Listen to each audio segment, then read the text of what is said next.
Hello everyone, this is Eric at RC Monster Garage Motor Style Shop. So we haven't done a video for a very long time, just was busy with other stuff. So what we got here today, look at this, they made it again. They make a new Talion, I guess after all the lawsuit with the Traxxas wheels.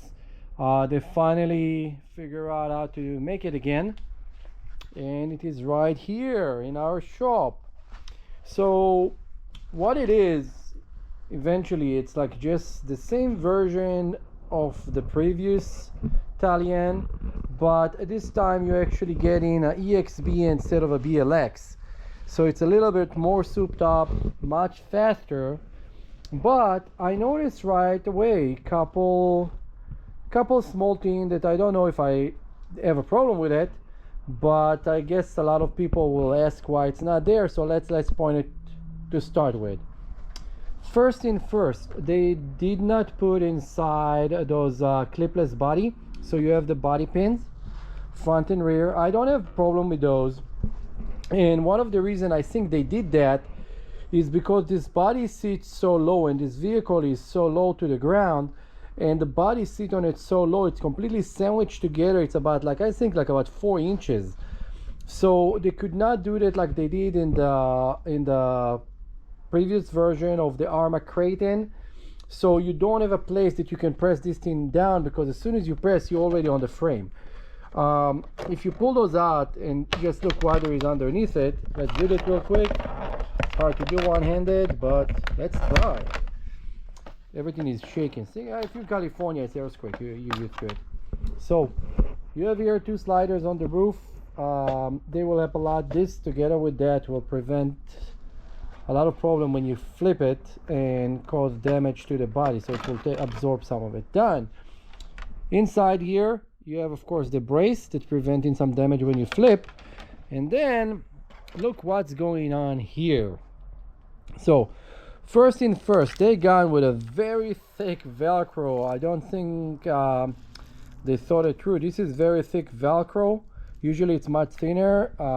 Actually, there's example for the thin one, an example for the thick one. I don't know what the thing that what battery you're gonna put here. Now, the EXB of course come with all the nice red aluminum parts. You have like kind of the differential housing. They are aluminum. Of course, this is loose. Come on, Arrma, come on, look how much loose you have over there. It's very easy fix. You just have to put an O-ring right there and it's not moving, or nitrous tube or something. The same on the center.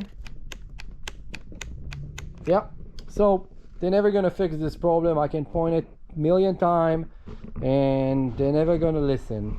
Then of course the front is really nice, you know, all the red aluminum. Those parts are a little bit higher quality than what you usually get on the regular EXB. So you have more aluminum, but also those are CNC versus the punch version of the aluminum.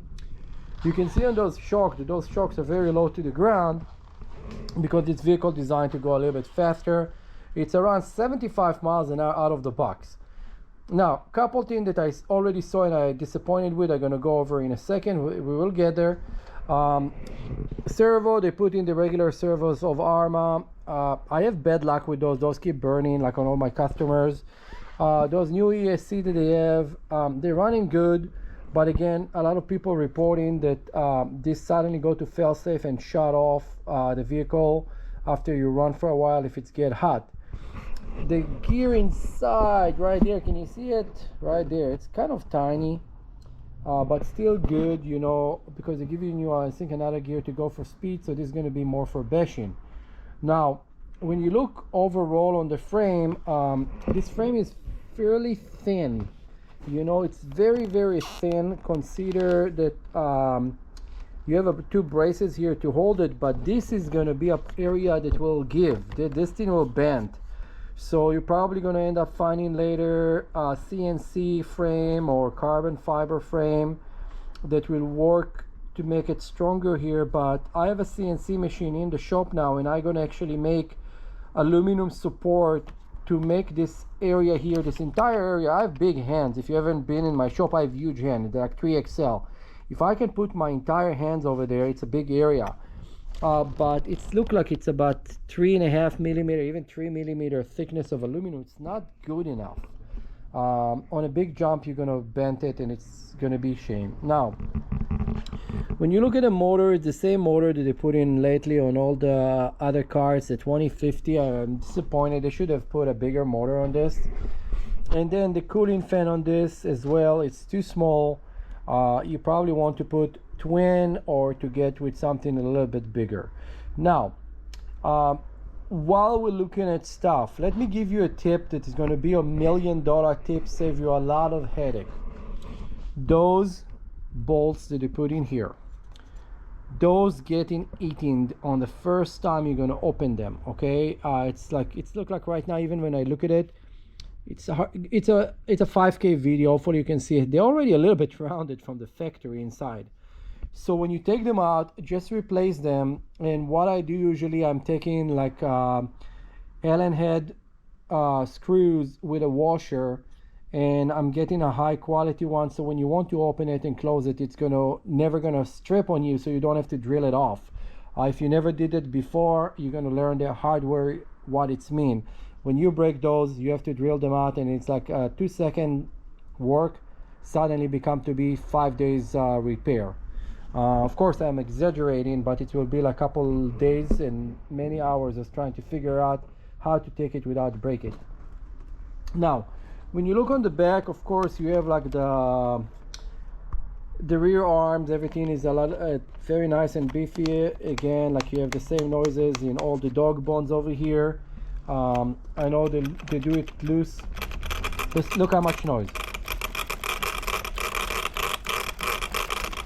So the noise you're hearing is all those pieces keep moving, and all this noise can be prevented. Okay, so let me explain how to do that, and I hope that one day the greedy people at Arrma will understand that they need to do it. So you take a nitro fuel tubing, you cut it, you remove these tubes, you put one here, one there, small piece, like that small, even any o-ring that you can shove inside, and it's preventing the movement. Now if the body need to flex, it will let it flex, but you're not going to hear all those noises. So when you run the car, it's not going to be as noisy and annoying, like, and you're not going to hear all those grinding noises. Now you do have a sway bar on it. It's a very nice thick sway bar, and it's hooked up to actually to aluminum piece, so hopefully it's going to last. Those tires that they did, it's the same tires that they had before. They're fairly nice. If you want to run it really fast, you're gonna of course need to put higher quality tires on this.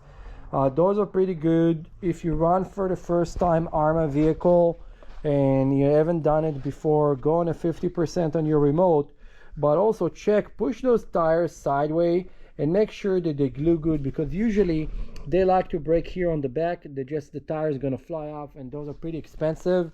So check them up really good. You just press it in. If you see that it's moving even a little bit, I would actually recommend to take the tire glues and just put a very thin layer all around it. And of course, make sure the nuts are closed. Those nuts fly off, you're never going to find them, and if the wheel fly off and the hub going to touch the ground, you're going to grind the thread on it, and then you're going to have to replace it. Now let's look again over here on this frame. So